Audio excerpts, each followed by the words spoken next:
जय माता दी दोस्तों। माता रानी आपकी सारी मनोकामनाएं पूर्ण करें और आप जीवन में खूब सारी तरक्की करें। इसी के साथ आज का जो वीडियो है वो मैं शुरू कर रही हूँ। दोस्तों अभी वट सावित्री व्रत जो है वो आने वाला है साल 2024 में 6 जून को दिन गुरुवार को वट सावित्री व्रत या बरगदाही पूजा या बरगद अमावस्या जो है वो मनाई जाएगी। बहुत सारे लोग वट सावित्री व्रत में अपने पति की दीर्घायु की कामना को लेकर इस व्रत को करते हैं।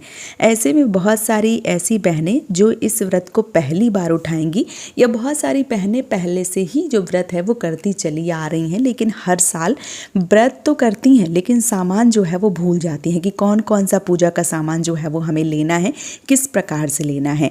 आज के वीडियो में एक एक सामान जो है वो आपको देखने को मिलेगा, समझने को मिलेगा और आप नोट भी कर सकती हैं, देख सकती हैं, फ़ोटो खींच सकती हैं ताकि आपको भी सारी चीज़ें जो हैं वो जब आप पूजा करें तो सारी चीज़ें एकत्रित कर लें। कौन कौन सा सामान लगने वाला है, ये जो आप थालियां देख रहे हैं ये मैं पूजा करने ही जा रही थी, तभी मैंने ये जो थाली है उनकी फ़ोटो जो है, जो छोटा सा वीडियो जो है वो शूट कर लिया था और यही वीडियो जो है वो मैं शेयर कर रही हूँ आप सबके साथ कि पूजा की कौन कौन सी सामग्री जो है वो हमें लगती है। यहाँ पे 2 थाली जो है वो मैंने ली है, उसके अलावा कुछ चीज़ें जो है वो बाहर रखी हुई हैं। कौन कौन सा सामान रखा है चलिए मैं बता देती हूँ। सबसे पहले 2 खरबूजा, मेरे यहाँ खरबूजे जो हैं वो चढ़ाए जाते हैं। एक खरबूजा वहीं पे छोड़ा जाता है और एक लेकर आते हैं, तो 2 खरबूजा जो है वो हमारे यहाँ लेकर जाते हैं। खरबूजे का विधान ही हमारे घर की परंपरा है। बॉटल में जो है वो पानी रखा हुआ है, एक तांबे का लोटा रखा है, साथ ही साथ मिठाई का एक डब्बा जो है वो रखा हुआ है।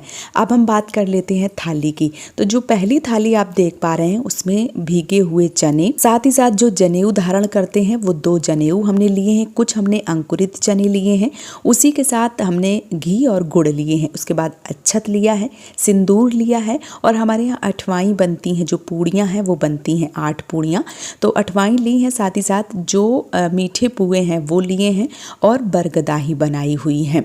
तो जो बरगदाई हैं वो बेसन की भी बनती हैं और गुड़ और आटे की भी बनती हैं। तो ये सामान है। साथ ही साथ ऐपन जो कटोरी में आप देख पा रहे हैं वो हल्दी और चावल मिला के ऐपन बनता है। चावल के आटे को पीस कर, मतलब रात में चावल भिगो के सुबह पीस कर और उसमें हल्दी मिला के जो ऐपन है वो बनता है।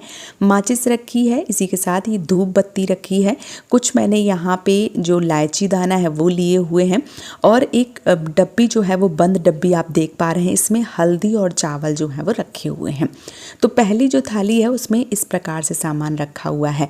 अब जो दूसरी थाली आप देख पा रहे हैं उसमें मैंने रोली, चावल, हल्दी और जो सिंदूर है वो रखा हुआ है।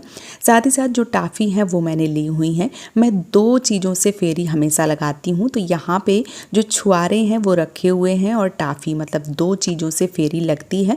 तो 2 चीज़ें जो है वो मैंने फेरी लगाने के लिए रखी हुई है। साथ ही साथ एक मैंने रक्षा सूत्र रखा है और 2 कच्ची अड़ियाँ रखी है, क्योंकि धागा बच जाए पर कम नहीं पड़ना चाहिए, इस बात का विशेष रूप से ध्यान रखें। उसके बगल ही में मैंने दक्षिणा रखी हुई है और कलश, मिट्टी का कलश, क्योंकि गर्मी होती है बहुत ज़्यादा, तो मिट्टी का कलश जो है वो आपको ज़रूर लेकर जाना है। अगर आप लोटे का बनाएंगे तो इतनी जल्दी खाली नहीं करना होता है, इसलिए मिट्टी का पात्र ही कलश के रूप में आप लेकर जाएं। तो यहाँ पे जो कलश के रूप में मिट्टी का पात्र है वो मैंने यहाँ पे लिया हुआ है। साथ ही साथ यहाँ पे एक दिबोलिया देख पा रहे हैं जिसमें घी जो है वो पड़ा हुआ है, बत्ती पड़ी हुई है और उसके बाद जो सिंगार है, पूजा में जो सिंगार लगता है वो भी मैंने यहाँ पे लिया हुआ है। तो ये पूजा का जो सामान है वो वट सावित्री व्रत में लगता है। अब फल की जगह पे आप घर की परंपरा के अनुसार आम भी ले सकते हैं, या अगर आपके यहाँ काट के जो भोग प्रसाद चढ़ाया जाता है तो आप उस प्रकार से भी ले सकते हैं। और सामग्री आप इतनी भी ले सकते हैं, इससे कम भी ले सकते हैं, या आपका जो भी बजट है उस प्रकार से आप ले सकते हैं। क्योंकि बहुत सारी बहनों के ये भी प्रश्न आते हैं कि दीदी सामान बहुत ज़्यादा है, इतना सामान जो है वो हम अगर ना ले पाएँ तो क्या पूजा और व्रत ना करें। तो ऐसा कुछ नहीं है। मैं आप हमेशा अपने वीडियो में यही बताती हूँ कि आप सामान कम से कम लें, पूजा और व्रत जो है वो आपको ज़रूर करना चाहिए। मन में श्रद्धा और भाव होना चाहिए, सामान का कुछ नहीं है। कम या ज़्यादा सामान जो है वो आप अपने बजट के अनुसार ही ले सकते हैं।